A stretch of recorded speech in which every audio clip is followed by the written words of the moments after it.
how are we doing on attendance? Good morning, Mr. Kehoe. We are looking, let me just check. Green, Greenwood, Miss Sanchez.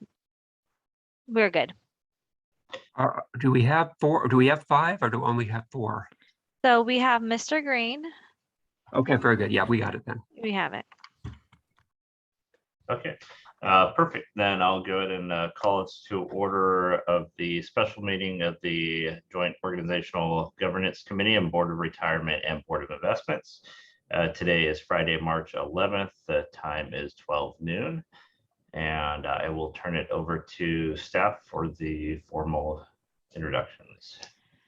Thank you, Mr. Kehoe. This meeting is being conducted as a virtual meeting, so I will do a roll call of the trustees to confirm attendance. I will first do the roll call of the trustees for the committee members. Mr. Green? Here. Thank you. Miss Greenwood? Okay. Miss Sanchez? Here. Thank you. Mr. Santos? Here. Okay. Mr. Sanchez? Okay. Mr. Pryor? Here. Thank you. Mr. Kehoe? Present. Thank you. And Mr. Harris? Here. Thank you. I will call on the remaining trustees. Mr. Knox? I am here. Thank you. Mr. Jones? Present. Mr. Kelly? Here. Thank you. Mr. Bernstein? Present. Thank you. Miss Gray? Present. Thank you. Mr. Moore? Here. Thank you. Mr. Robbins? Ms. Zapanta? Okay, staff participating in the meeting include the following: CIO John Grable, CEO Santos Cramen, DCEO Louis Lugo, AEO JJ Popovich and Laura Guglielmo, and Chief Counsel Stephen Rice. I take it back. I'm not sure if Louis is in the meeting. Trustees, please use the Zoom chat option to be placed in the queue. At this time, we ask all meeting participants to mute their mics until you're ready to speak. And now we may proceed with the agenda. Thank you. Next item is the election of the officers. I don't have one of those formal documents in front of me, so I will just say that we will open up nominations for chair. I nominate Herman Santos. I hear a nomination for Mr. Santos. I'll second that. Any additional nominations? Going once, twice, 3 times. Mr. Santos elected by unanimous support for chair. Let's go ahead and proceed to vice chair, and then we'll pass the meeting over. For vice chair, I'll take nominations. I nominate David Green. I hear Mr. Green. Any additional?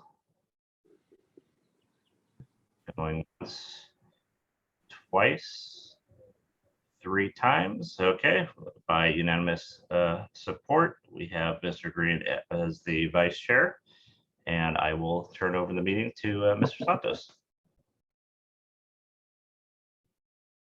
Great, thank you very much. And I guess good afternoon. So the next item on the agenda will be approval of the minutes for December 15, 2021. I will entertain a motion. Move approval. Second. I'll second. It's been moved and second. Any corrections, changes? Seeing none. Linda, Okay. roll call, please. Sure. Mr. Harris? Yes. Mr. Sanchez? Oh, he's coming into the meeting now. Okay. Mr. Kehoe? Aye. Mr. Pryor? Aye. Ms. Sanchez? I wasn't in the meeting. I abstained. Okay. Ms. Greenwood? Aye. Mr. Green? Yes. Okay. And Chair Santos? Yes. Okay. The motion passes unanimous with 1 abstention. Great, thank you. Next item is Public comment? We have not received any requests from the public to address the board. Okay, thank you. The last item, section 5, consent items, subsection A. Mr. Rice, regarding the Brown Act on the emergency. Yes, this is a consent item for in order to allow the committee to hold teleconference meetings under the COVID sections of the Brown Act. It is a consent item, so I have nothing further to say. I'll move the consent item. Second. It's been moved on second. Roll call, please. Mr. Harris, Aye. Mr. Sanchez, Aye. Mr. Kehoe, Aye. Mr. Pryor, Aye. Ms. Sanchez. Aye. Ms. Greenwood, Aye. Mr. Green, Aye. and Chair Santos. Aye, Okay, that motion passes unanimously. thank you. Moving to section 6, non-consent items, subsection A, I believe that was pulled by staff. Is that correct? Bonnie, Linda, somebody? Yeah. Steve, Yes, we had a technological issue here. It made it onto your agendas, but it did not make it onto the public posted agenda. So the calendar item will be posted, added again to the April agenda.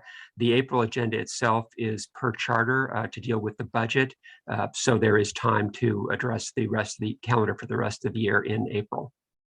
Thank you for that. Subsection B, recommendation of Mr. Rice regarding the education policy. Yes, thank you, Chair Santos and trustees. At the December JOGC meeting, the committee approved 2 changes, one with respect to a new 10-hour round trip limit for business travel, and the other relating to a $1,000 new power in the chairs and the CEO to approve deviations from stated amounts in the travel policy. The committee also requested that staff poll the trustees for additional issues relating to both the education and the travel policy that they would like to put forward for consideration. We received 43 comments from a number of trustees, and they are set forth in the cover memo for this item, and then also annotated in place in the copies of the 2 policies that are attached to the memo. So I would take direction from the chair as to how you want to handle this item.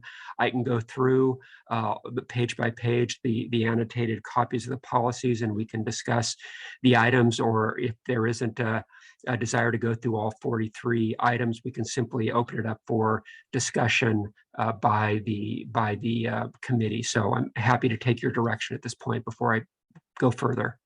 Before we go anywhere, let me hear from Mr. Kehoe, then Ms. Sanchez. Mr. Kehoe. Thank you. So my suggestion is that we go through, since this is a working committee, go through each item and give direction to staff, and then staff knows how to develop a draft to bring back in April for discussion. That'd be my recommendation.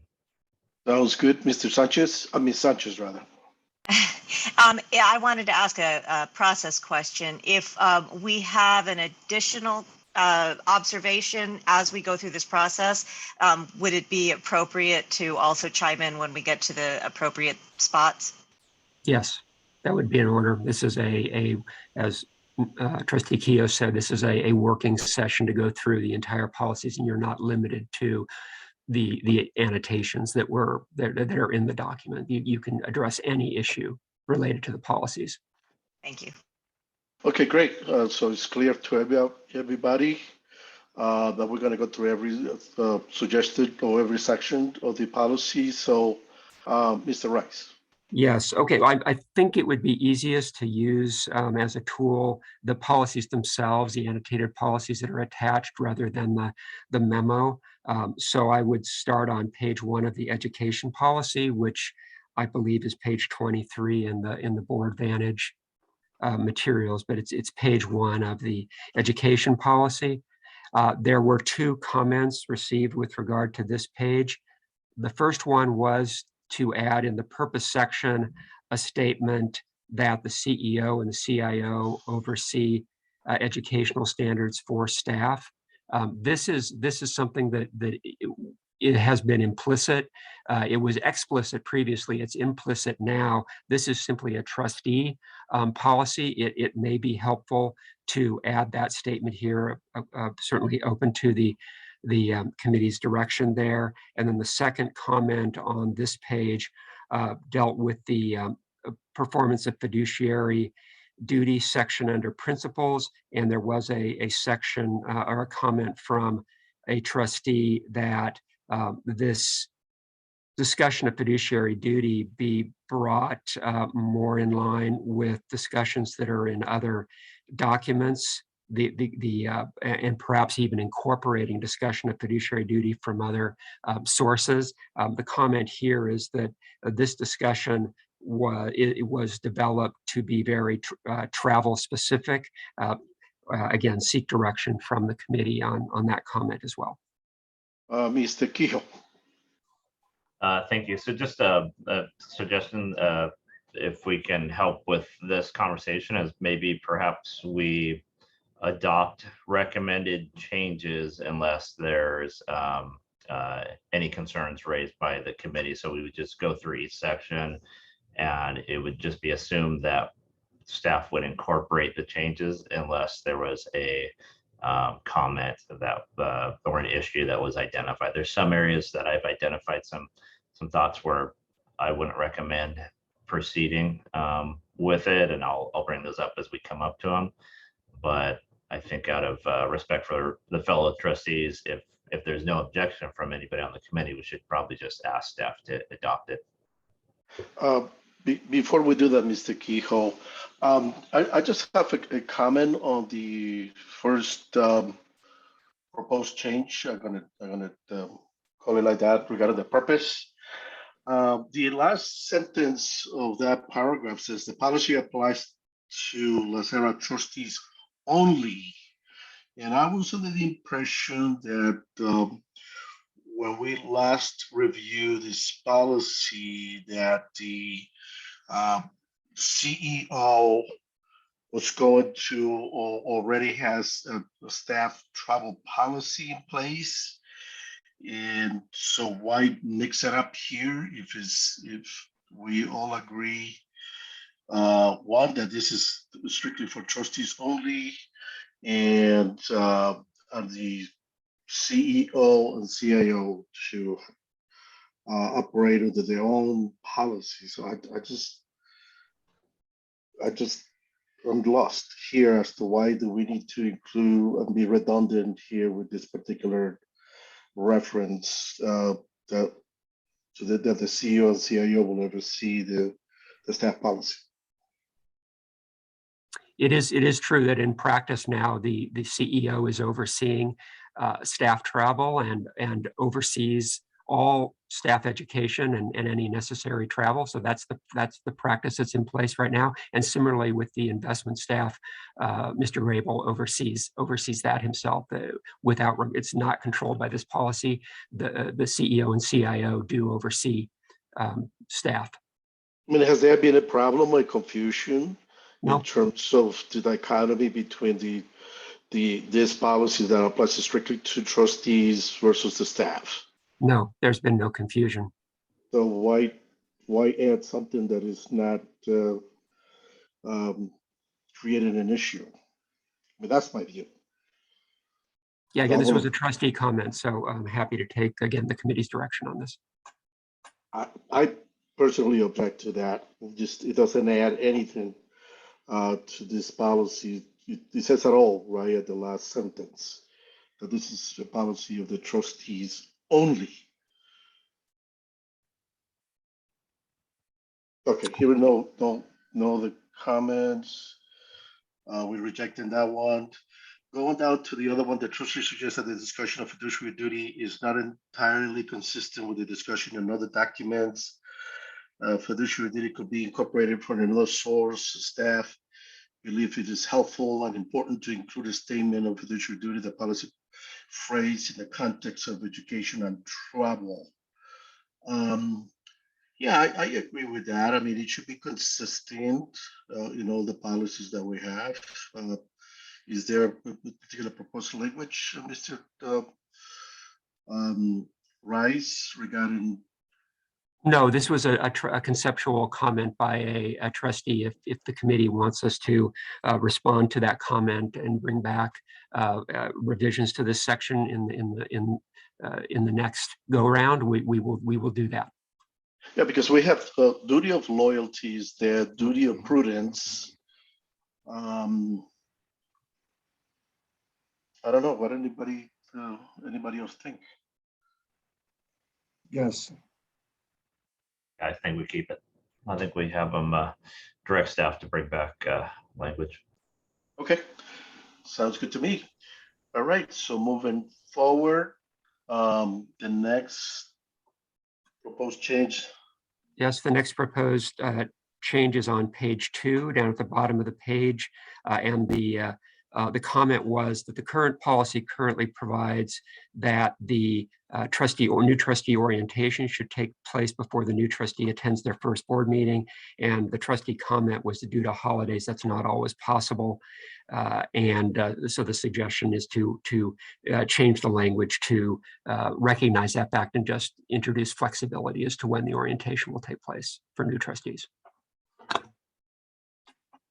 think we're running the risk of making this policy onerous and burdensome with that type of a change. It's kind of starting to sound like the sheriff's department's manual of policy and procedures, which takes into account every lightning strike event that might occur. I think it's pretty obvious. It says should occur. If it doesn't happen, there's no penalty attached. You know, we should strive to make it happen. I don't think it needs to be put into the policy, though. It just seems a little over the top to me, but that's just me. No, I agree with you, Mr. Harris. Anybody else? I don't see any hands I up. agree with Mr. Harris. Okay, so that's rejected. Moving forward, Mr. Rice. Yes, at the top of page 3, a trustee noted that the list of orientation topics is long and that it would be helpful to include more information about the time frame in which the information is shared, or the schedule for the orientation in terms of a day versus a week or so forth, and then also to provide a physical or virtual binder with the orientation materials. Yeah, this is kind of similar to what Mr. Harris said in the previous section. I agree with that. Anybody else will argue that we need to include this in here? Comments, Yes, sir. Mr. Chair. Kelly? So having recently gone through this orientation after being off the board for a year, I do think it would be appropriate to, it's very challenging to have to finish the orientation prior to assuming your board role in January. So perhaps it could be split into maybe 3 different modules, and you do get the modules out in electronic form to the incoming trustees, and that there's some type of commitment to complete the training within the first 3 months of assuming your role, something like that. I mean, I agree with Mr. Harris, it shouldn't be too specific, but I think supporting the trustee with the information in electronic format, and then going through it in kind of like sessions, maybe 2 or 3 like sessions in the first 3 months. I think that's reasonable. Yeah, but it is a lot to go over. Yeah, before I go to Mr. Keyhole, the issue that I have with this is that LACERA has to provide orientation for the elected trustees as well as the appointees. I have been operating under the impression that because the elected trustees, we know, or the board of supervisors usually certifies the election around September is when it happened last time.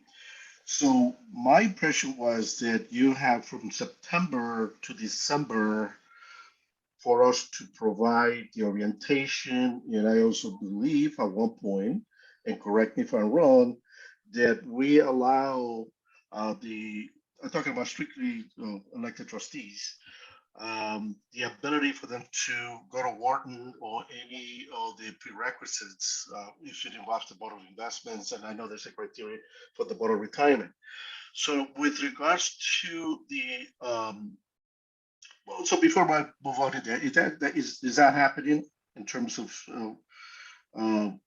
orientation for the elected trustees? Yes, the CEO in practice oversees the orientation process. And again, as a practical matter, it's developed in consultation with the new trustee. We want to cover all these areas, but we focus in on areas of interest.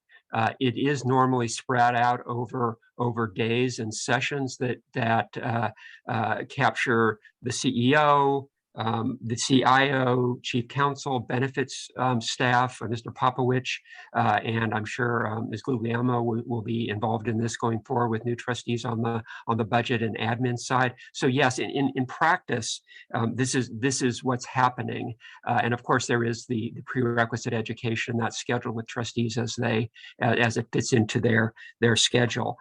So we are handling this very similar to the comment that's made here. I don't know that it needs to be incorporated into the policy, but again, up to the committee. So what about the, before I go to Mr. Kehoe, he's been waiting patiently. So what about the appointee trustees? Usually we learn of the new appointee sometime at the beginning of December, if I remember correctly. Yeah, generally it's in November, late November, or sometime in November, or end in December. It varies. It's normally in later towards the very end of the year, and we're in touch with them. The executive office staff is in touch with them quickly to see what their schedule is in terms of providing the orientation.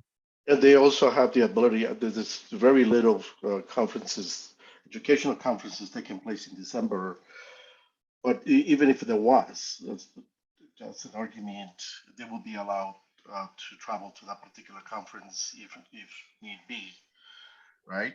We don't normally have trustees requesting to take courses before they actually take office because there isn't a lot of time, like you say, Trustee Santos, and so as a practical matter, those conferences are not taking place at that time. But theoretically, if there was, we would accommodate that to as part of the orientation to ease their transition into office.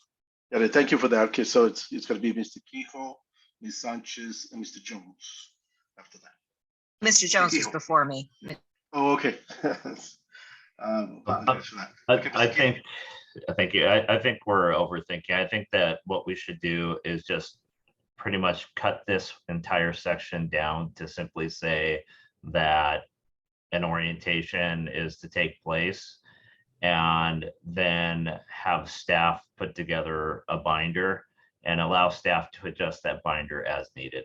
So they can add sections, remove sections. They don't have to come to this committee. They don't need a full board vote on adjusting it. I think we're too detailed in this section in alignment with what Mr. Harris had said earlier. So why don't we just cut the entire section down to simply say that an orientation is required, and that you can see the orientation material available on the board website.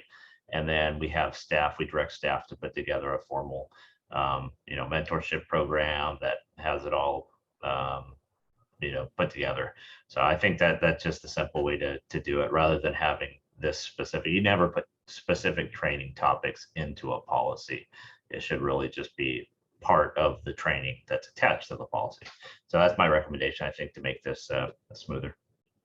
I agree with that. Mr. Jones.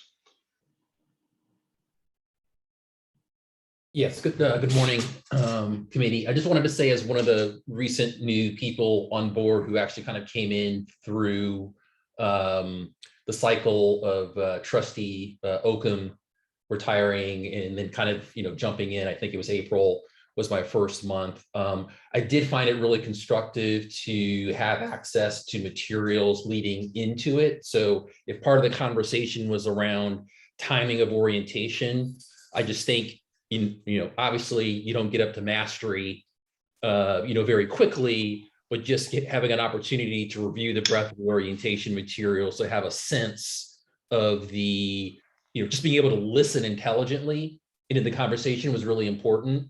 So if the question was a little bit around timing, I just wanted to give a data point that kind of suggested that having a meaningful component prior to the trustee coming on was helpful to them getting up to a constructive position early. Now, what all that entails, I agree with you, Sean, that that can be flexible up to the staff. But from a timing perspective, I think it was really important to have a meaningful section of that prior to you coming on, Ms. Sanchez? So I was just going to support Mr. Kehoe's comments that I think that we are starting to cross the line between policy and execution. And I think that the more we put execution into this, the more we'll have to keep touching this document.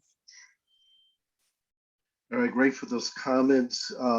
I'm in agreement with Mr. Kehoe's suggestion, and so is Ms. Sanchez. Anybody objects? I see Mr. Harris. Oh, no, he's agreeing. Okay, so if there's no objection to Mr. Kehoe's suggestion, that will be adopted. Moving forward, Mr. Rice. Yes, turning to page 4, there's a comment regarding the mentoring section. Currently, mentoring is optional. A trustee proposed that mentoring be mandatory rather than optional, but the framework for the mentoring would not be prescribed, and the 2 trustees would determine that on their own. But this would be a shift from optional mentoring to mandatory mentoring. Oh, Mr. Kehoe. Yeah, I think that's a bad idea. We should not be mandating that. It's an option certainly, but to mandate it, I mean, we have no authority to mandate it, so I don't think we should include that. I agree. Anybody else object to what Mr. Kehoe just said? Okay, that will be rejected. Moving forward, Mr. Rice. Turning to page 5, a trustee suggested that a fiduciary council training schedule be developed, and we certainly agree with that. Currently, the policy identifies topics for fiduciary council training, but does not set forth a specific schedule, but just leaves that to be determined by staff and working with the chairs through the agenda process. Any comments?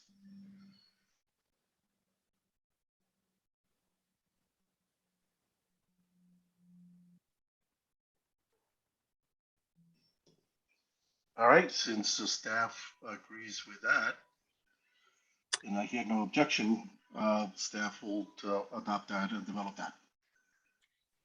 Next, I'm sorry. Yes, turning to page 6. A comment is, there are several comments on this page. The first one is, and this is would be a significant change, it's a different approach to the policy, is that trustees be given an annual budget with trustees allowed to maximize their educational opportunities within that budget. So this is an area of overlap between the education policy and the travel policy. The same comment appears on the travel policy. And under this suggestion, the limits on numbers of conferences in the current policy would be deleted, and probably some other changes would need to be made, because we'd be shifting to a numbers-based approach to a budget-based approach.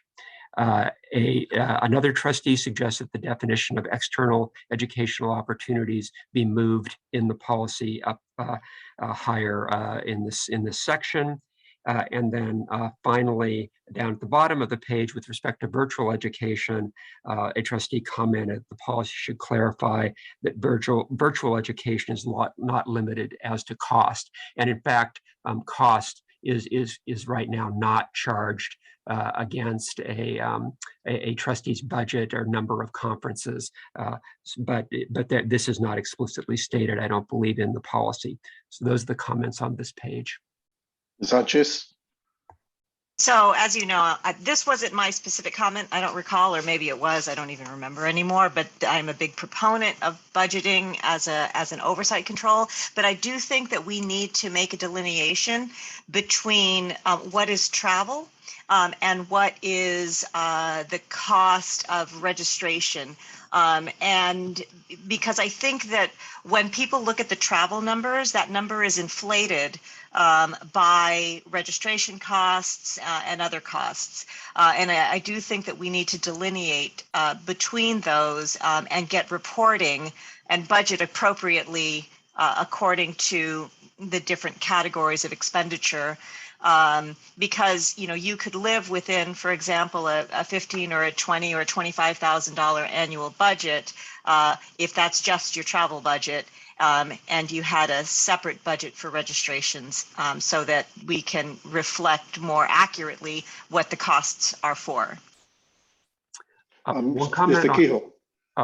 Chair Santos, if I might, just in response to Trustee Sanchez's comments, that comment in fact tracks how the board budgets appear, because the board's budgets currently do differentiate between the cost of education and then and then travel costs. That concept is not in the policies, but it is in fact how we budget.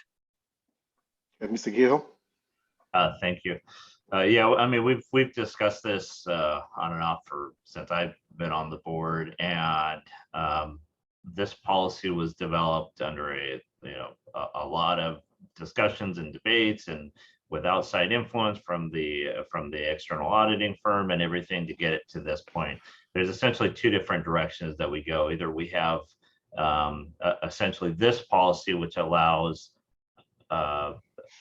you to have predestined, designated travel, and you have flexibility in that, and we have limitations, and it's all about gathering the education rather than worrying about the dollar value, versus simply just saying, okay, we're going to give everybody a budget and you can choose what you want. The problem with the budgeting side of the table is it actually works against education, because people start following the dollars rather than following the actual educational content themselves. Somebody might be less inclined to attend the Wharton school because of the costs associated with that, whereas that's actually one of the best programs for a new trustee coming in on the Board of Investment side.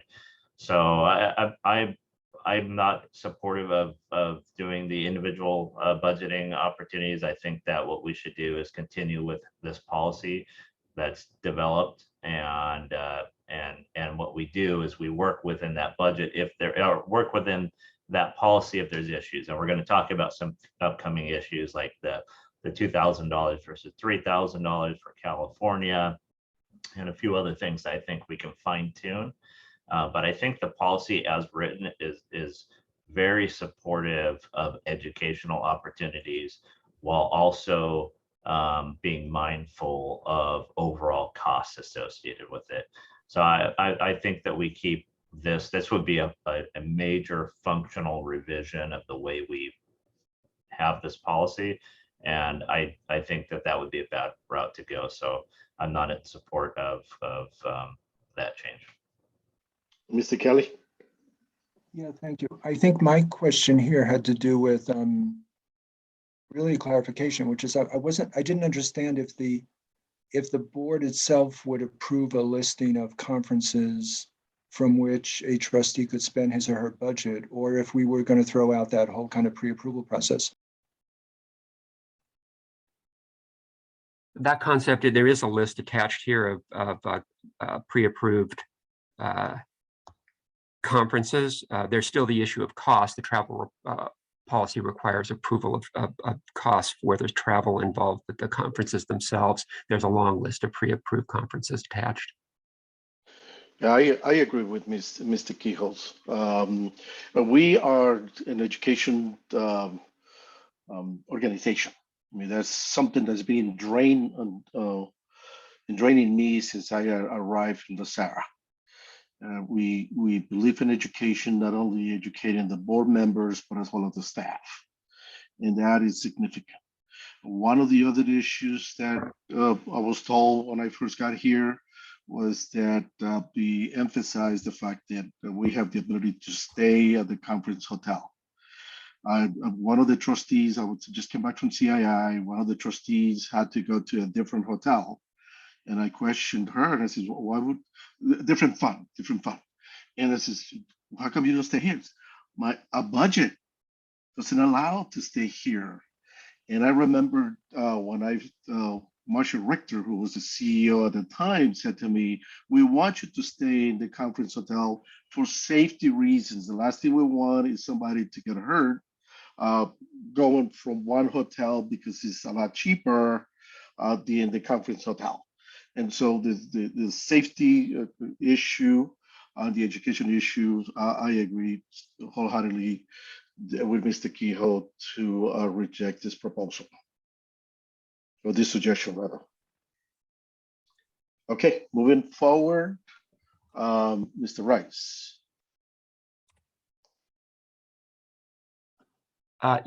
Yes, one comment as far as the conference hotel is concerned is the travel policy actually does encourage trustees to attend. The current policy does encourage trustees to stay at the conference hotel. Sometimes there are occupancy limitations, or sometimes a trustee may just want to save money or has other considerations, but that is in the current policy. There's that flexibility. There were two other changes on this page 6, one related to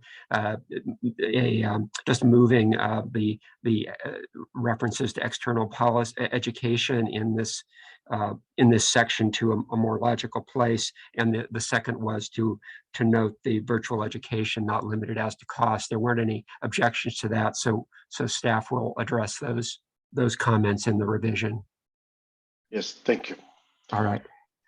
Moving on to page 7, at the bottom of the page, there was a question about why administrative meetings are included in this policy if they're not education. There was a comment also that the section be reworded so as not to presume board approval. That was previously addressed when we put this policy together. I think it's fine as written. I agree with that. Any negative comments on that?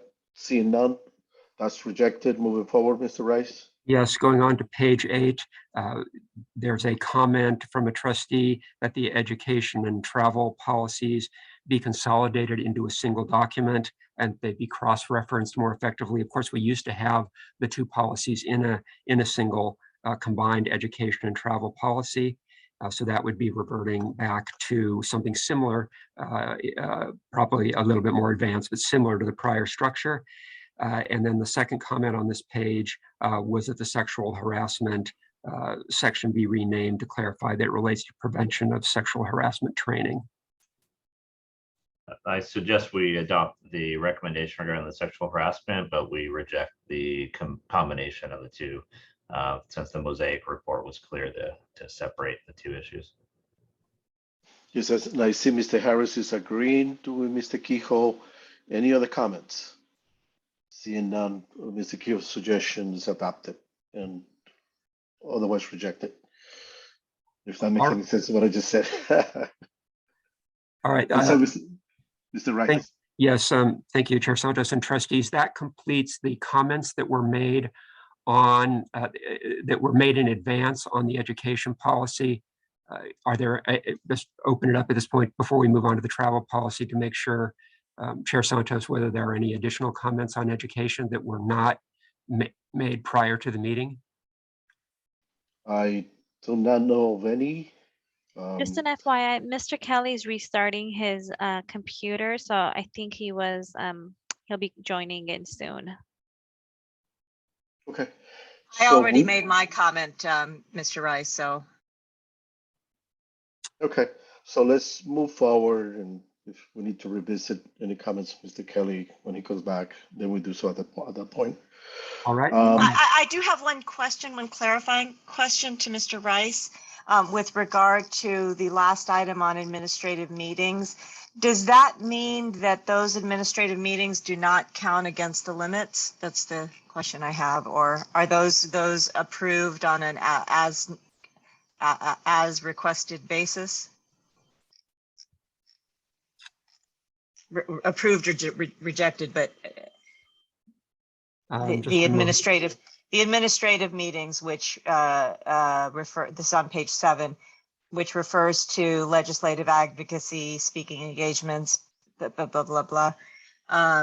If there is, if something lands in that and is non-educational, does that mean that it has to be approved by the board as an Okay. administrative meeting? Yeah, I was pausing there for a moment because I was trying to get back to the limits section, which is on actually at the bottom of page 5. And those limits only apply to external education. Thanks, I'm just asking. Okay, so we can move forward to the trustee travel policy. Yep. Mr. All right. Rice? Going ahead to the travel policy on page 1. There was a comment just raising a conceptual issue as to whether the policy is for reimbursement of travel or the incurrence of travel expenditures, and noting that reimbursement is currently made after a trip is completed. This ties into a comment that the same trustee made later about whether there should be some willingness of LACERA to advance travel costs, which is the policy currently provides that there is no travel costs are not advanced. The accounting staff has noted that it would be difficult to administer travel advances, but nevertheless, the committee should consider this trustee comment. And then second on this page, a trustee asked about a clarification of the definition of administrative meetings in a situation where a trustee is speaking at an educational conference, and noting that that should be be considered an educational conference as opposed to a administrative meeting. And then finally on this page, there was a request again, or a suggestion again, that the committee consider whether to reference the CEO and CIO's oversight of staff. Mr. Kehoe? Thank you. So just generally, I don't think any of those changes are necessary, but regarding the the cash advancement element, I think it's really a non-issue because the two most expensive elements are air travel and hotel travel, and both can be arranged through LACERA without you having to use your own funds. So you can choose, of course, to do it yourself and get reimbursement, or you can have LACERA make those reservations for us, unless something has changed. That's how it's always been before in the past. So I don't think that the only other additional expenses incurred would be per diem cost, for food and things. And I don't think anybody truly needs any cash advance for that. So I think it's perfectly covered within the way that we currently operate and do business. I agree. Mr. Kelly? Thank you. So I apologize, my computer restarted itself. So I submitted this comment regarding cash advances, and I did so because the policy does not explicitly refer to the fact that these very large dollar items like airfare or hotels can be charged to the LACERA credit card, and I think it should. That conflicts with staff's comment here that they prefer that everything be reimbursed at the same time, because that's not currently happening.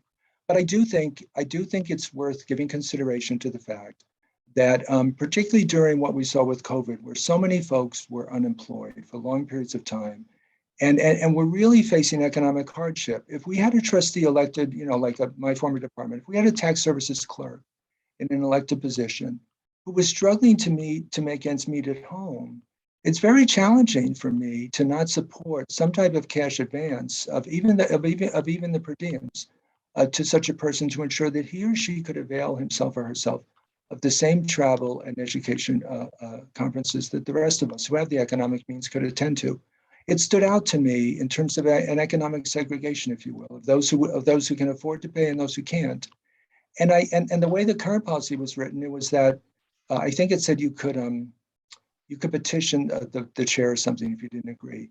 And I don't want to be in a position where we have to force people to self-identify, speak to whether or not they have the economic resources to participate.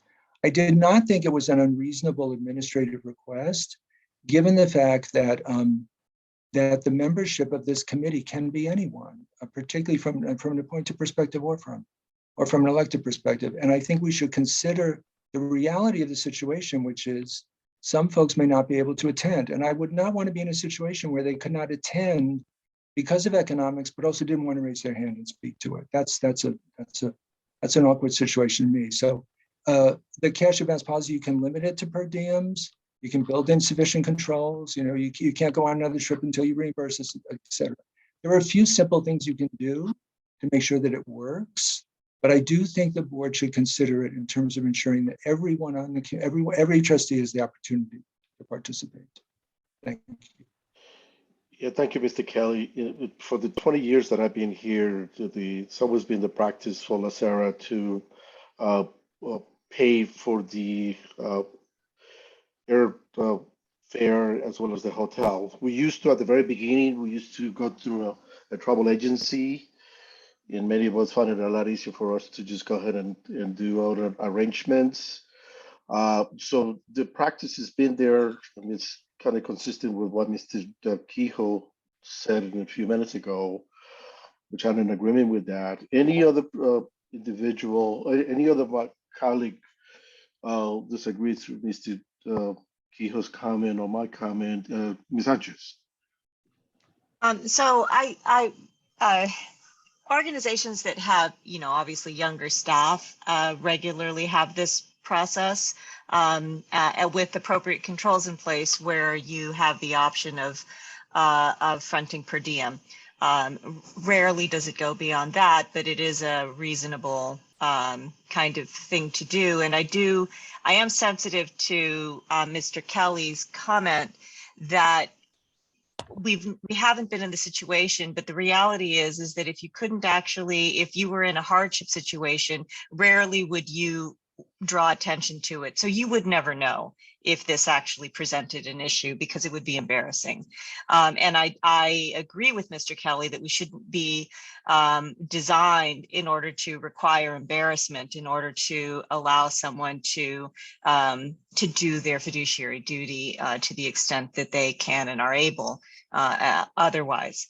So I agree with Mr. Kelly that, you know, when you limit to per diem and when you create the appropriate controls, this shouldn't be an issue, and that it should be a matter of simply making the request. And many of us may never make the request because we may not need to.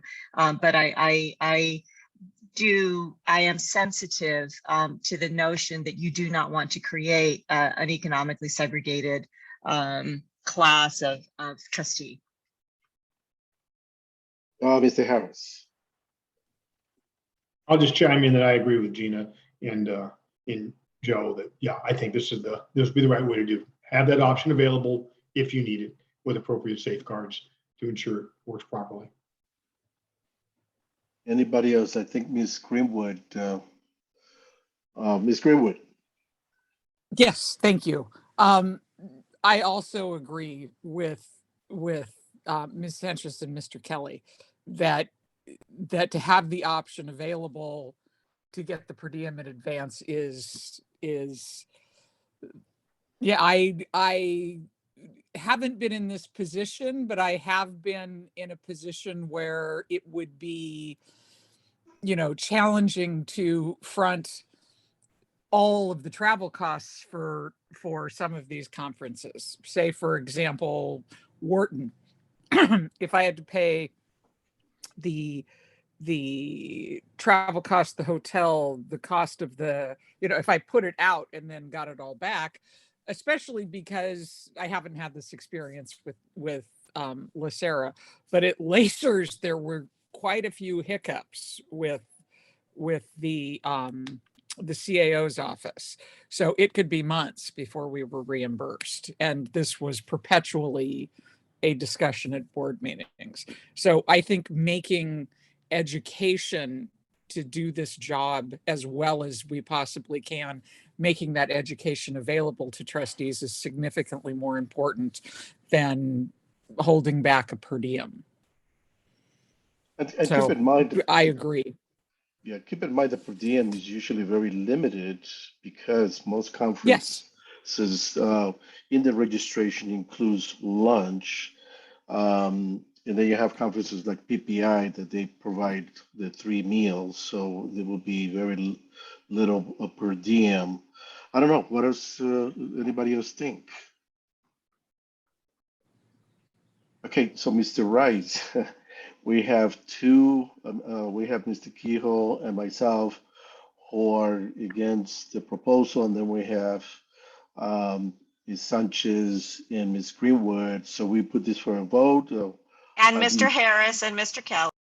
Oh, that's right, Mr. Harris and Mr. Kelly. But Mr. Kelly is not in the committee, Uh, so he doesn't vote.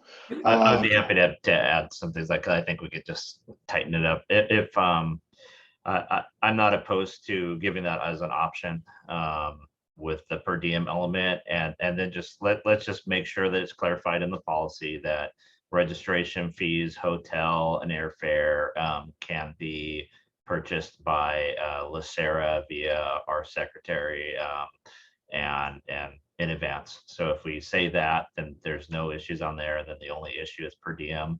And then let's just go ahead and put it in there that a trustee has the opportunity to ask for a cash advance for per diem costs associated with travel. And then that gives it, they can choose to do it or not. I'm not opposed to putting it in there.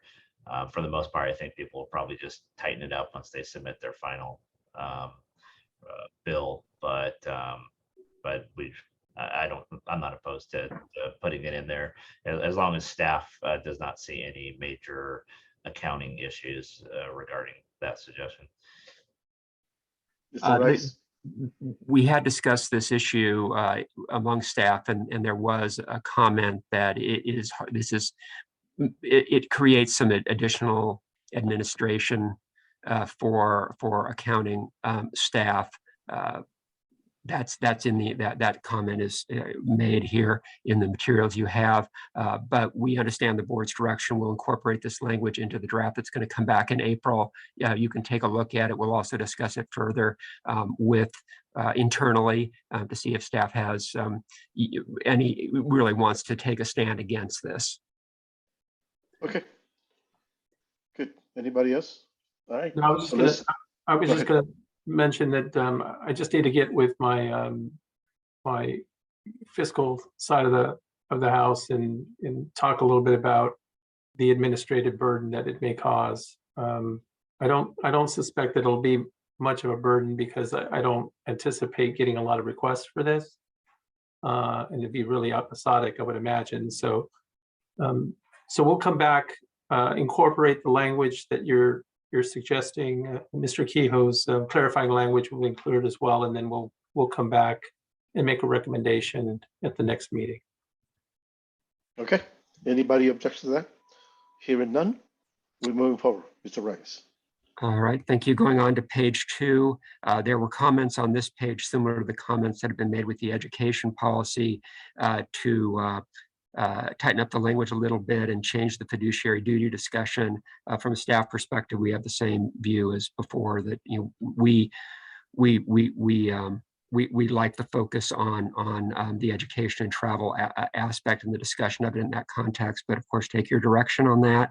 And the only other comment on this section was that a trustee found the title of the member-centric concentration principle to be confusing, since the focus is on fiscal prudence. Staff actually agrees with that comment, that I think that could have been better drafted, so we can come up with a better, more accurate title for that section. Okay, any comments regarding what Mr. Russia said? Seeing none, that will be adopted. Mr. Rice. Going on to page 3, there was a comment that in the transparency section, that it should be recognized that transparency is in the interest of all stakeholders, not just members. A trustee pointed out that the annual attestation requirement has not been enforced. And also, we noted here that other trustees have indicated concern about whether an attestation is necessary, but that provision has in any event not been enforced so far. And then finally on this page, there was a concern about the ambiguity in the phrase trustee expense methods in a section at the bottom of page 3. Was the attestation a part of the Mosaic report? I'm thinking that it was. Thinking back, Trustee Keogh, I believe you're right about that. I think that was something that did come from Mosaic. Okay, so we should probably just leave it, but start, requesting that it be completed. I agree with that. Any other comments? Hearing none.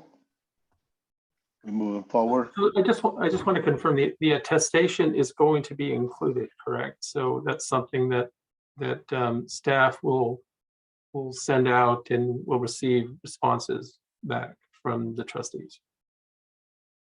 To fill out the form. Is that what you're Correct. saying? Okay. Yeah. All right. Yeah, And and so- it's part of the policy already. It's Appendix B. Right, I saw that. So are we doing it at the beginning of the year so it's understood for all the different conferences, or every time we take a conference or we No, decide I to go to a think- no, conference? I think it's an annual Okay, attestation. annual. So we That's- will do that, probably line it up with the calendar year. We should have done it in January, so we'll go ahead and get that out. as soon Well, as it possible. should be fiscal year because that's what this policy is, from fiscal year to fiscal year. So we can We start get- in July Yeah, we 1st. get- That's fine. We just get new trustees in January. So I just want to kind of line it up with the new trustees. However, is Okay. easier for staff. Ms. Sanchez. Yeah, the question on that is, it just going to go out for a digital signature and we respond back? Yes, we can do that. Okay, good. Moving forward, Mr. Rice. Yes, going to page 4, the comment was made, and we've discussed this in the education policy about the giving a budget to allow that- trustees to design their own program with the money allocated. Right, that was rejected. So we moving forward. Yes, on to page 5. There are 4 comments here. In the approval section, there was a request for clarification of the language to clarify that all travel must be approved. This is what the policy provides currently, that all travel is approved, must be approved by the board, except for educational conferences and administrative meetings in California, where the total cost of attendance is no more than $2,000, subject to a $10,000 annual limit. Another trustee asked, or I guess it was the same trustee asked, that education, that expenses that do not require travel, such as NACD certification through a self-study program, be recognized in the policy as permitted. And then finally, another trustee suggested that the limits for California travel be increased from $2,000 per event to $3,000 per event, and an annual limit of $20,000 rather than the current $10,000. The next comment on this page was clarification of when trustee travel should cease, and the trustee proposes just suggests that there's ambiguity here because it's based on awareness, a trustee's awareness of when their term will end. And the trustee made the comment that a trustee is always aware when their term is going to end, which is true. So there may be a room for improvement in the drafting of this section, or perhaps a time limit could be included, such as no travel a certain number of months before a term is going to end. The next comment on this page was a drafting error to shift from passive to active voice. And then finally, there was a request that the provision regarding costs of travel be clarified to state that the gifts of travel will be reportable on Form 700. There are actually some other ethical limitations that are associated with gifts of travel. So that would be that would add some complexity to this paragraph. Right now, the paragraph says that it's LACERA's policy that trustees will not accept gifts of travel. In other words, and this is the historical approach, is that LACERA pays its own way. And that's also the case with staff, unless we've negotiated in advance that a fund will pay for staff to attend annual meetings or events of that sort, but that's a separate type of expense. So those are the 4 categories of changes that are suggested on this page. Okay, thank you for that. I have Mr. Kehoe and then Ms. Gray. Thank you. So in regards to the online certifications or online classes, I think that's a great suggestion. That's how we should look at it, is that would be considered California travel, even if the company is out in New York or whatever the case is. If we're doing online education, it's really California based. So I think that we should clarify that and allow and encourage online registration. I also definitely agree. I think $3,000 per event is more appropriate compared to 2,000. I'm concerned about the 20,000. That's a doubling of the current amount from 10 to 20. So maybe we should look at either enhancing that to 12 or 15,000 and taking a look at that. In regards to item the 3C, the awareness of when your term ends, the intention, I remember the intention of that discussion is that if somebody is told that they are being replaced by the end of their term, so for appointed members, the supervisor is selecting a new person, or if somebody's elected and they lose their election and a new person's coming in, that's when the travel is supposed to cease. And that's a reasonable element. There's no point in continuing your education if you know that you aren't going to be on the board come at the end of the year. So if there's a way to tighten up that language, I think staff should do that. That's really the intent. And then finally, regarding the gifts of travel, I think that's a given. We stick with the policy of not accepting gifts of travel. That's a bad precedence, and so I don't think it needs to be identified as something reportable. It's already reportable, and it's also a violation of our internal policies. Ms. Gray? Thank you, Mr. Chair. I think Mr. Kehoe covered what I was going to bring up, and that was increasing the amount of from 2,000 to 3,000. It was very hard to have to ask the board to approve $65 over my $2,000 limit at the last meeting. So I think that the increase would be good, because with inflation today, even the costs of the hotel, the hosting hotel has become rather prohibitive. With respect to the limit going from 10,000 to 20,000, I also agree that that's a bit much, but if we cut the baby in half and perhaps increase the limit to 15,000, that would be sufficient. Okay, thank you for that, Ms. Gray. Mr. Kelly? Ms. Greenwood's before me. Ms. Greenwood? Okay. I don't see your Hi. hand. Sorry. I generally want to reiterate what's been said, with a couple of exceptions. I don't care whether it's $15,000 or $20,000. I think upping it to $3,000 is a great idea. We're dealing with the same inflation on national or international conferences as well. So we may want to think about building that in, but if doubling it is too much, I'm fine with that as well. The hiccup that I have is the knowledge that you're not going to be here, so you must cease travel. I don't know if this has been an issue in the past. Based on what we talked about earlier in this meeting, you might not know that you're getting replaced until, speaking from an appointed trustee, until the middle of December, when they make an announcement that in 2 weeks they're appointing somebody else. You may not. I don't know that we want to be the knowledge police of each other. You know, do we need to make a rule that once you are made aware that you are to cease all travel? That seems to me almost unenforceable. And how would that work? Somebody puts in a request to travel and it comes up at the meeting, and then we all have a discussion about whether or not they're going to be here 2 months after that particular conference. I don't see that as working well.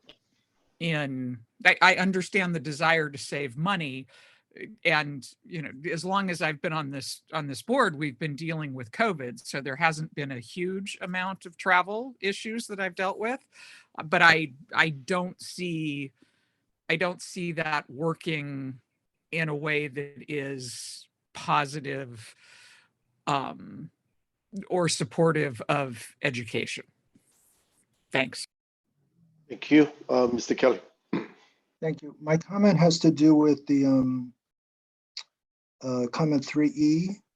I'm not sure if that was my comment or not, Stephen, but I think my point was that where the narrative says trustees shall not accept gifts of travel, I thought it prudent to define, what do you mean by travel?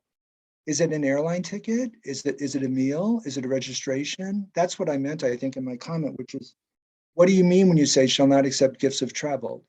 This document doesn't define travel anywhere. And so I thought it appropriate to delineate what it was you actually meant by travel. That was my comment, I think, but thank you.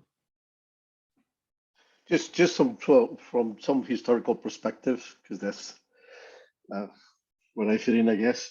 It used to be that an organization like the World Pension Forum will make a gift to LACERA for hotel, airfare, and meals for a limited number. I forgot how many. I believe it was just 3, because that's a limitation of international travel. And then the boards decided that that's not a good idea. That I think that policy was with us for about 5 years or thereabouts. And then after that, we all decided that we no longer, or the LACERA organization, no longer would accept any gifts of travel. So the way I understood it was travel meant transportation, airplane, hotel, registration, and meals. That's the one. If the conference is providing the meals. So we could incorporate that travel means what I just said: hotel, airfare, meals, and registration. Yes, Trustee Santos, this was more explicit in the old policy, and what was meant here by travel, and I think it probably would be a good idea to, following from this discussion, to clarify it, was all the expenses you just mentioned. In other words, LACERA pays its own way in every respect. That's been the policy of LACERA for a long, long time. For at least 12 to 15 years, since, if I remember correctly. I think Ms. Sanchez and then Mr. Quijo has another comment. So with regard to that, is that the reason why whenever we attend a meal, we have Linda go back and get a receipt for it or pay it to, I don't remember how the process goes, but is that the reason for that? It's different. It's a big difference, because if some manager, while you are attending a conference, takes you out for dinner, for example, you're required to report that on the 700 form, right? So my understanding, it was strictly the expenses that I just said. That has nothing to do with you going. You said meals. Well, those are meals when it's provided by the conference or the organization who's paying for all the travel. That's what I meant. Whatever you do with your meals, that you have an obligation to report it. But anyway, Mr. Rice. Yes, what we have enforced in practice is that if trustees attend business meetings, such as a meal, whether it's at a conference or otherwise, we want to pay our own way there as well, so as to avoid the burden on trustees to keep track of these things, to avoid the risk that maybe some manager goes to a very fancy place and you end up having a situation where you're over the limit or very close to it, and maybe cumulative gifts would push you over. It just eliminates all of those FPPC issues if we just pay our own way for business expenses. Mr. Kehoe. Thank you. So I think we need to be really careful when we're talking about the meal element of the gift of travel, because we're excluding gifts of travel to be acceptable, but meals are a different scenario. So we just need to be very careful, because we're gonna end up writing ourselves into a policy scenario where somebody could be in trouble when they're not intended to be in trouble. We're obviously very well aware that if we receive a gift of a meal, that's reportable via the Form 700 if it's over the limit. But we shouldn't be prohibited from doing that because it's quote unquote a gift of travel. That's not a gift of travel. So I think we just eliminate the meal element of that altogether, because there's plenty of checks and balances when it comes to that. And we cover the gifts of travel being airfare, hotel, and transportation. So airfare, hotel, transportation is inclusive of gifts of travel, and we just leave it at that. Sounds good to me. And then we all have an agreement that we're going to increase the $3,000 and then 15,000. Are you okay with 15,000, Mr. Kehoe? I know you suggested 12. I'm fine with 15. Yeah. Okay, and Mr. Harris also agrees. So is that clear, Mr. Rice? Yes. All right, cool. So let's move forward. All right, going on to page 6, a trustee asked where trustees can find the expense voucher form, and staff notes that it's provided in Board Vantage and then also sent via email to those who request it.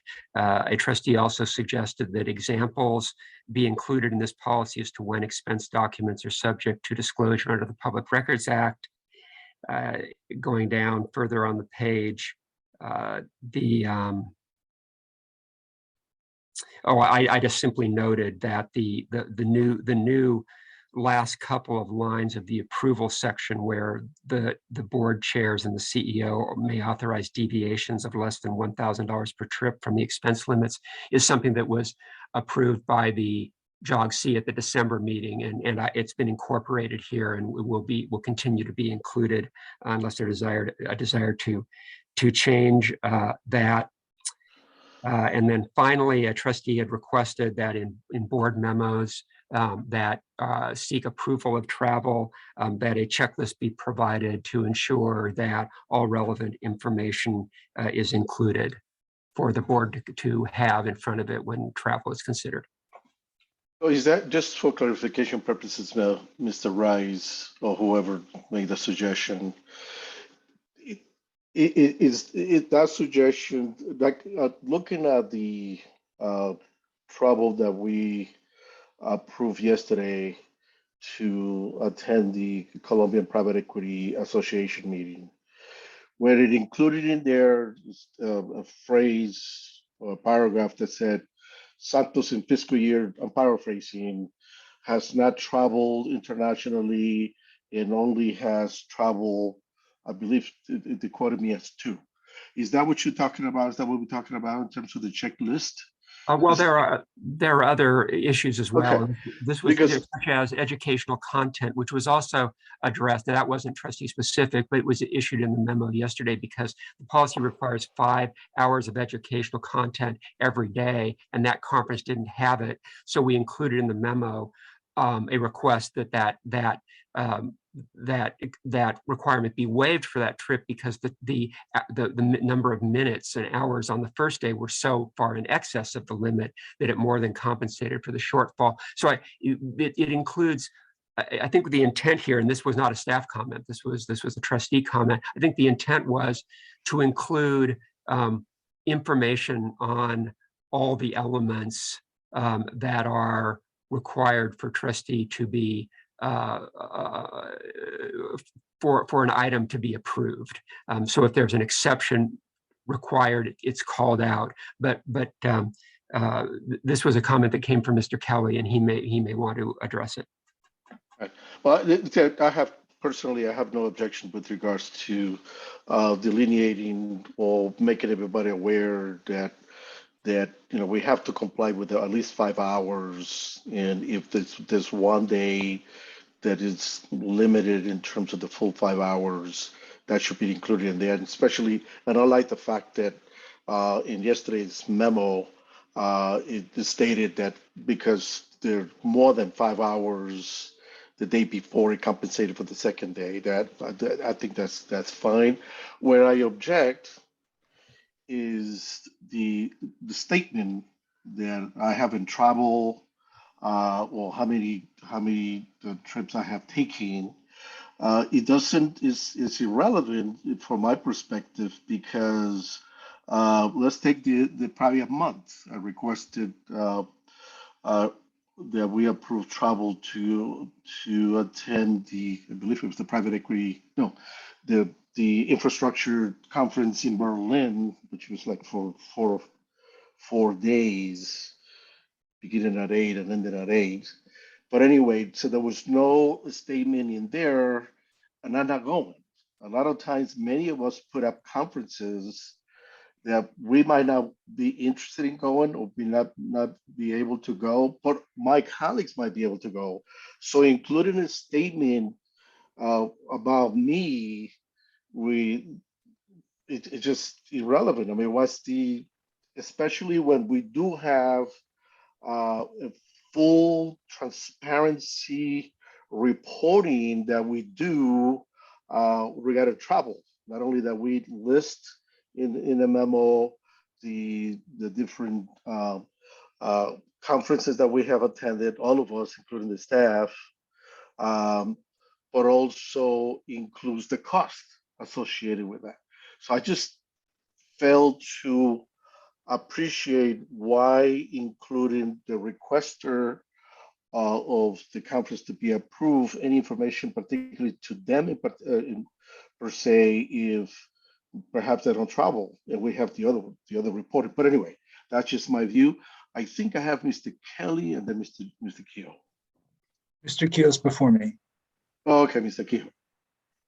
I was just going to say I agree that stood out yesterday. I didn't know why that was in there. It wasn't relevant. So yeah, we shouldn't be calling out individual trustees unless there's a specific reason to do that. Like we have to have an exemption of a policy if there's a request by a trustee to get an exemption for whatever the case is.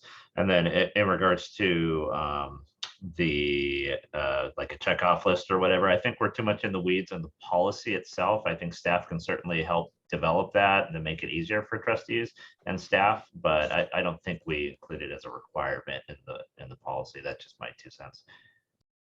Mr. Kelly? Thank you. I think these documents are very complex. And when you attempt to determine if the trip you want to take or the educational conference you want to attend is kosher, does it abide by the rules, it's a lot more challenging than you think it is. You've got to determine if it's in California, outside of California, how much have you already spent? Is it virtual? Is it in person?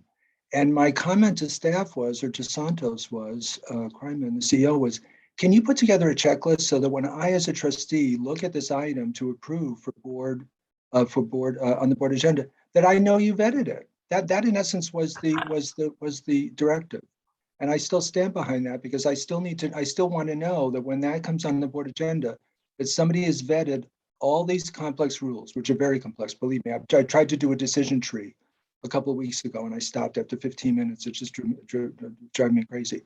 But that I would absolutely defer to the CEO on content But I still think it's something I want to know and see. And it doesn't have to include names, but that staff have looked at it. Thank you. Ms. Sanchez? Yeah, whenever I go through the process of making arrangements to go to a conference, that is fully vetted for me by the secretaries through a control process that does exist, and I do actually think works. So my, my view on this is that if what you're looking for is simply an attestation by, the board that it's that such approvals or such vetting has been done, that might make sense, but I don't know if it makes sense to do at the board level, because to Herman's point, sometimes you put something on the agenda to be approved, and several trustees may attend it, and so then do you have to then go out and query, okay, which trustees are going to be going so that we can do the vetting and include that? It's operationally challenging, and I do actually think that we do have these controls in place and that they're being exercised, and how you document that and feel comfortable is that you have the reporting that happens afterwards, which was Herman's point. And that reporting you can always look at your own reporting as well to ensure that, I'm a bit of a hawk myself. I always look for the reporting, and I always look for to ensure that everything that I'm trying to do is within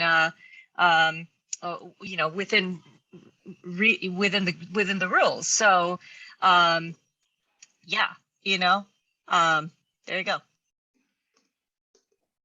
Very good. And I think also the chair of the boards should play a role. I knew years ago I was going to put a particular conference on the agenda, and the chair sent me a message saying, I don't think it's a good idea. You haven't looked at it carefully. And then when I looked at it carefully, I agreed with the chair, and I told I believe it was saying that don't put it on the agenda.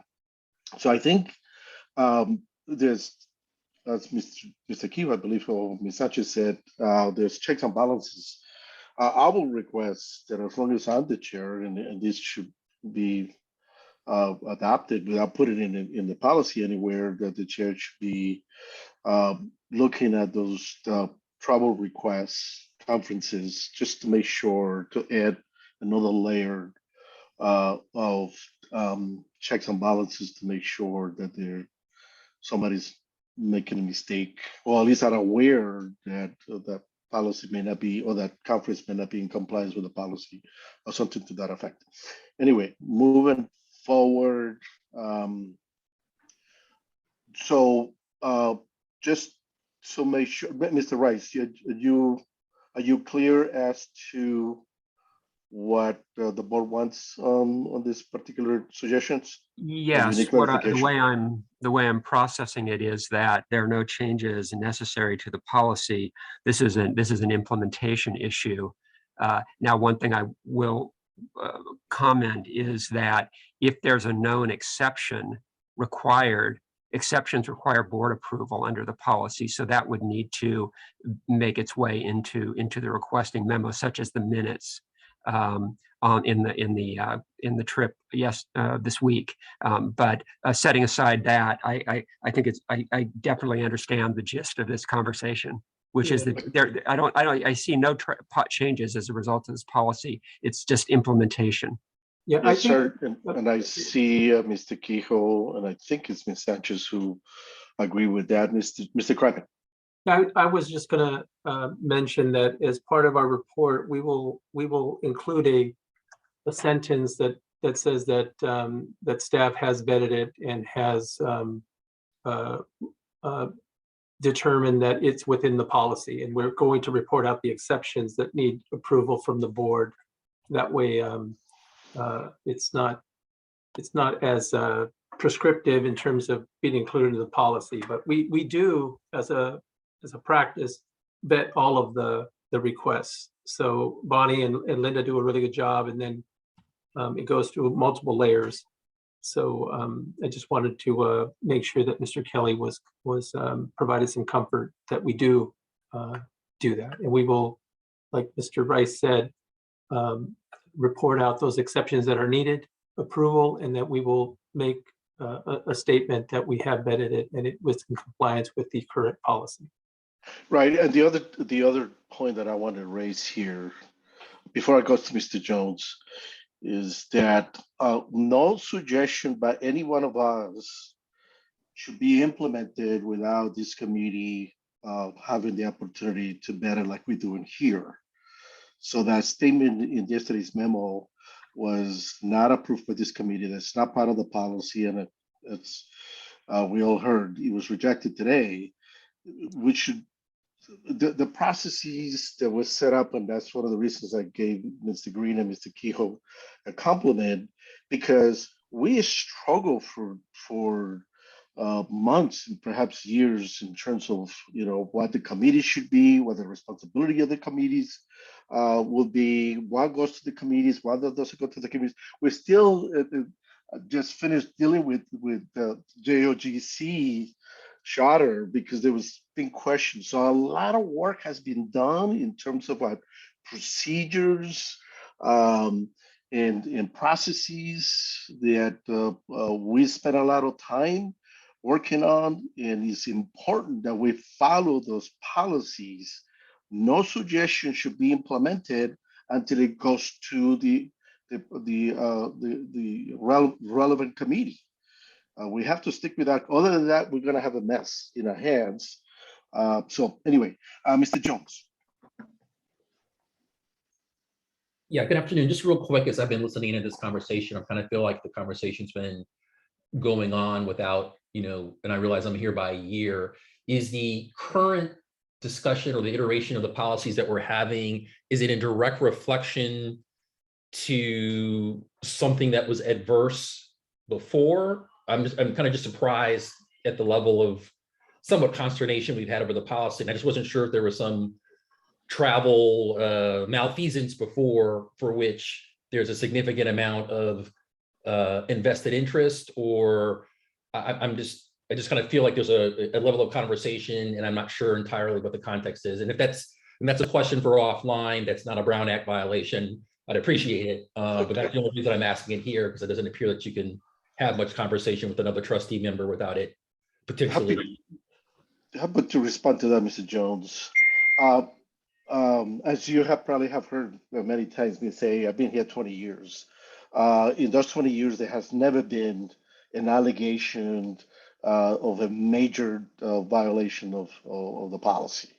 There was some issue a couple of years ago where the press made a big deal about the traveling that the board had made, and that was this is my interpretation. And there was a lot of other issues taking place. That we had issues with the CEO at the time. There was lawsuits. Anyway, so because of that, those issues with the CEO, with terminated one CEO, the other CEO retired. Anyway, the press picked it up, and so the policy was amended, and there was also an audit. The county Board of Supervisors requested an audit. An audit was done. We reviewed the reports. We also did our own audit.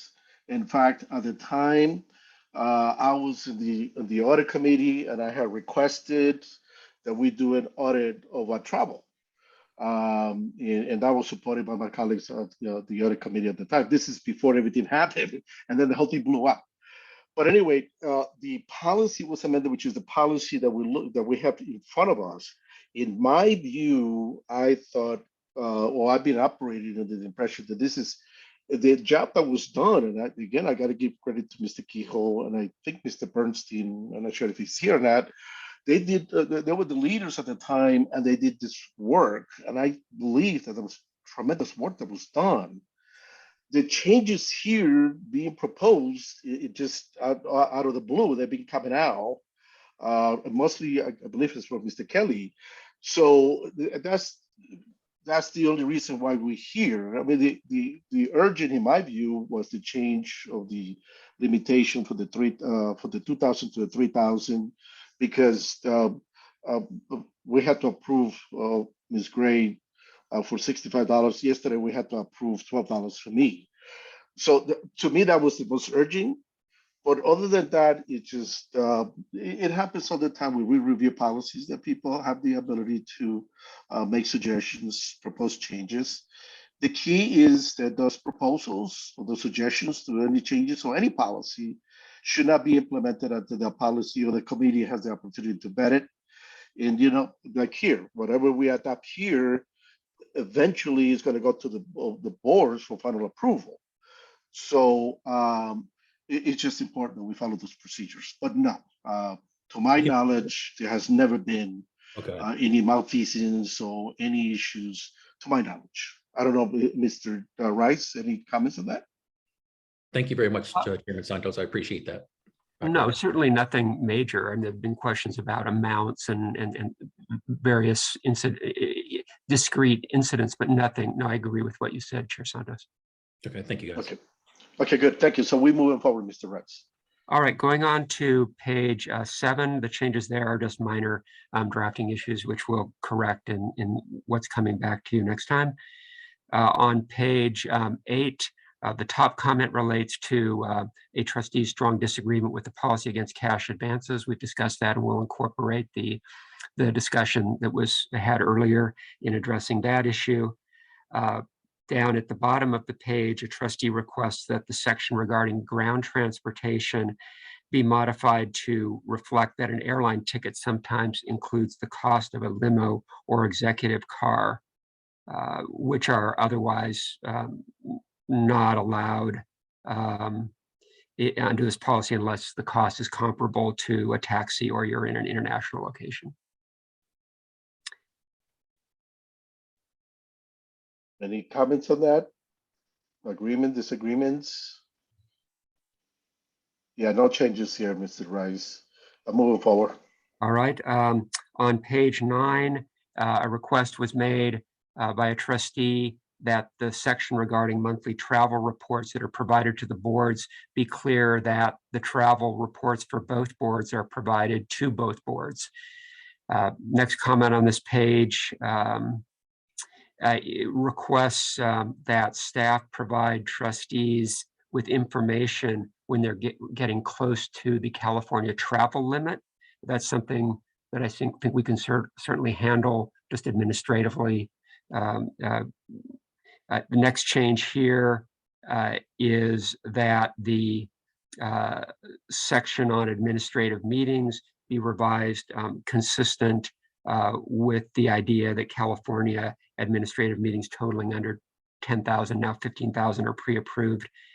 And then finally, there was a request regarding the wording of the use of the term number limits. I have a comment. So the number limits is not required because it's not an issue since they're administrative meetings. So we didn't include that, but everything else is okay. I just want to confirm the travel reports are sent to both boards, right? So yeah, I believe it's both sent to both boards. They are. Okay, perfect. Yeah. So that's not an issue if we include that language. Okay. Ready to move forward, Mr. Price? Yes. On page 10, the comment was again made that the education and travel policies be consolidated into a single document. And then there was a request that any waiver requests be presented at a regularly scheduled meeting.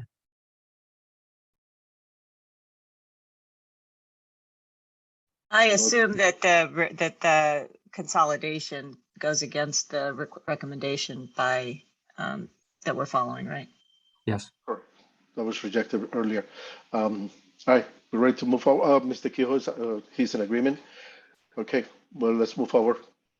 All right, finally, on the last page, we'll get to the appendix in a minute, but with respect to the body of the policy, the final comment is that the concept of sustainability be added to the policy and that the policy should require that the carbon and environmental footprint of travel be included in requests for travel.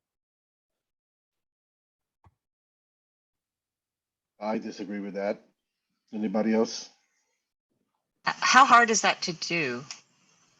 Well, the trustee who made this comment stated that information on carbon footprint of specific flights is contained on Google Flights. I haven't vetted that. Mr. Kehoe? Yeah, I think it's unnecessary simply because if I don't travel, that flight's still going. So there's still the carbon footprint. I think putting down our carbon footprint is actually doesn't serve any purpose. Okay, it's me, Greenwood. Do I see you here? No, I don't see you here.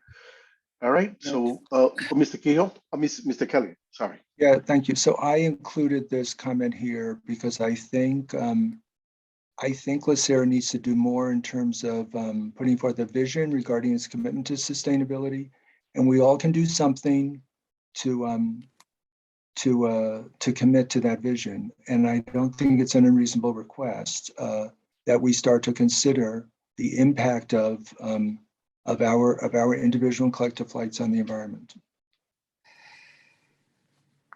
Mr. Jones.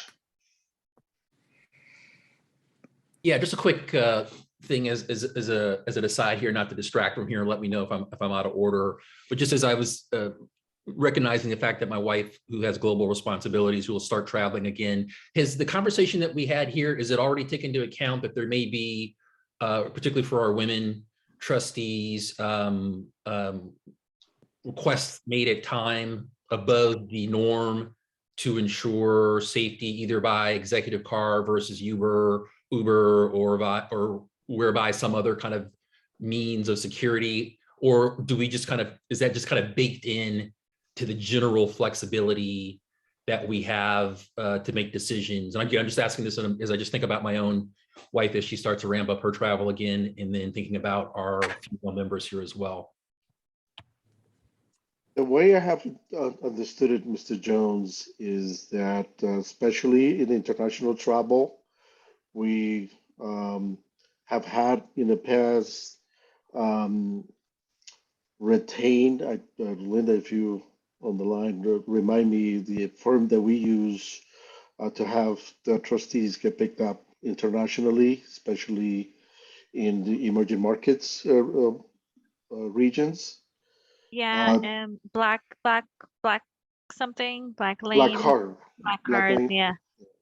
So we use, just in response to Mr. Jones, we do use that service if the trustee wants it for international trips.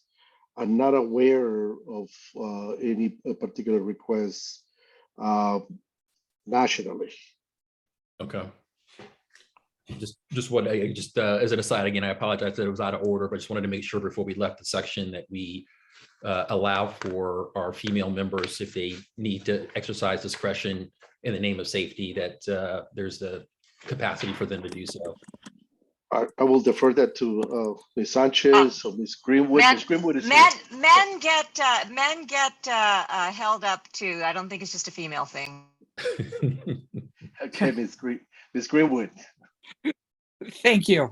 Yes, what Gina said is absolutely correct. Men get held up too.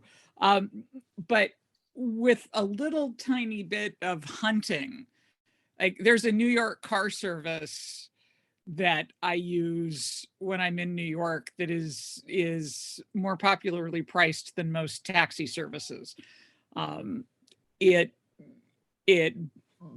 I agree. I think that we are all at risk, and it is good.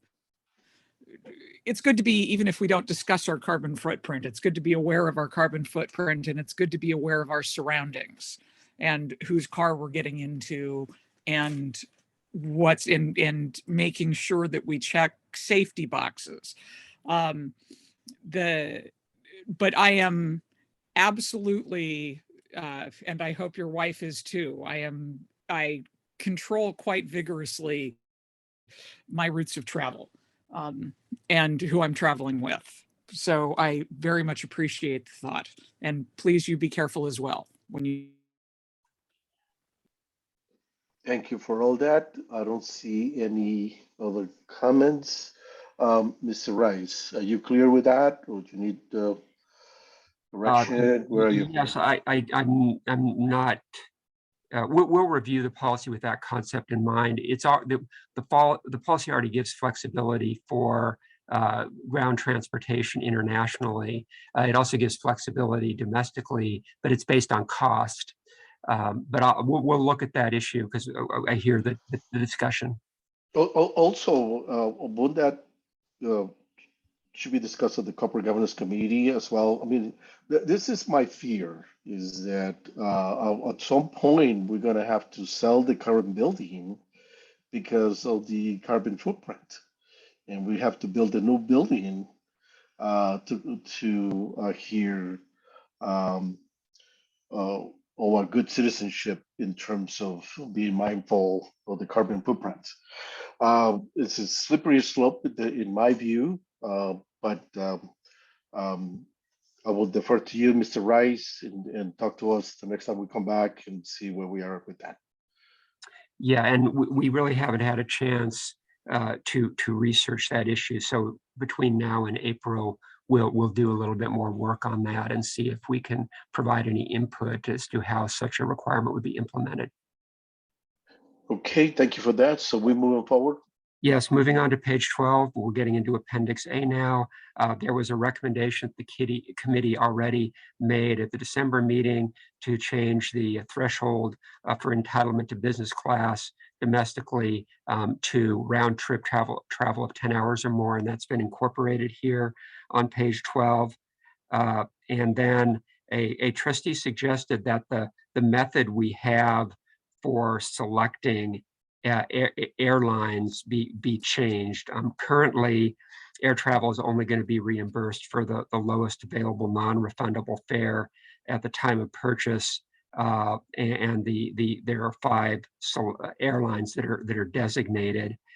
Other carriers are authorized, but reimbursement is limited to the lowest reimbursable fare on those 5 airlines, and a trustee proposes that the section be changed to permit travel on any airline, which it already does, but with the fare justified against 3 other airlines.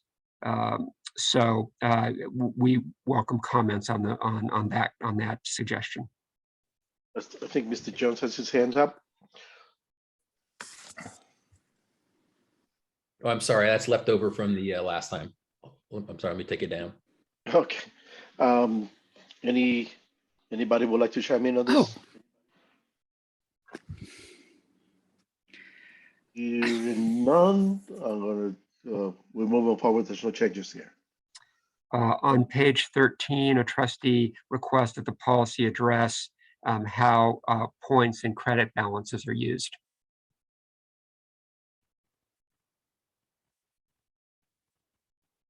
I'm sorry, could you repeat that? Yes, a trustee requests that the policy address how points and credit balances are used under the policy. I don't know whether this is practically an issue that trustees are using points or credit balances to purchase tickets. I'm sure that Bonnie and Linda monitor credit balances on the company credit cards. As far as points are concerned, I don't know whether this is an issue. I can attest that the ladies are very thorough with that, especially with the credits. And where people are mistaken, they can prove to you that based on the records that so anyway, the bottom line is that they monitor this very closely. I don't see any other comments, so therefore, Mr. Kehoe. I was just going to say that a point issue is a non-issue. I mean, either you're spending money or you're not. So you shouldn't be buying LACERA travel with points because you're not going to get reimbursement for it. So spend cash and get reimbursed for cash, or let LACERA buy it on your behalf. I agree with that. No changes here. Moving forward, Mr. Rice. Right. At the bottom of page 14, there was a typographical error in the policy referencing the per diem rates as established by the IRS, when in fact it's the General Services Administration. The correct website is there, but the wrong governmental agency is stated. So we'll correct that. Moving on to page 15, a trustee requested that the concept of prepayments for meals be expanded. A trustee requested a clear statement regarding payment of meals, acceptance of meals paid for by third parties. And finally, a trustee raised the scenario where actual cost may be less than the per diem, and suggesting that the use of the per diem rate method as the reference point be revisited. Yeah, I'm going to address the per diem issue. The per diem is less than the actual cost, and that's number one. Number two, I think I probably used the actual cost of any meals when I first started, and then I was advised correctly that I should keep in mind that this is public information. So if you have a glass of wine with my meal, everybody's going to know that I had a glass of wine in my meal. So I always opted the prudent way, even though the per diem method is substantially less than the cost of any meal. But that's the most prudent way. I mean, if we wanted change it to a per diem plus $10, maybe, I don't know, but I don't know. That's my view. I don't think it should be changed. Okay. I have a comment. I think on the could not consume the prepaid meal, as somebody who is subject to that, because sometimes there's no gluten-free option. I think we addressed that. Do we need to do more? No. Okay. Okay, moving forward, Mr. Price. No changes. Yes, and the last change is on page 17, where the attestation that we were talking about earlier be expanded to include a statement, a specific statement that expenses may not be incurred unless the board has given its approval. That doesn't make sense to me. Because That doesn't we have the make per sense to diem. me either. Yeah, because Sorry. we have the per diem method, and I don't need. There's no change here, Mr. Rice. Based on no comments. Okay, so this concludes the review of the policy. This concludes the review of the policy. So based on what was discussed at the beginning, we'll incorporate all this input into a red line and bring it back to the committee in April. Okay, thank you very much for that. And I believe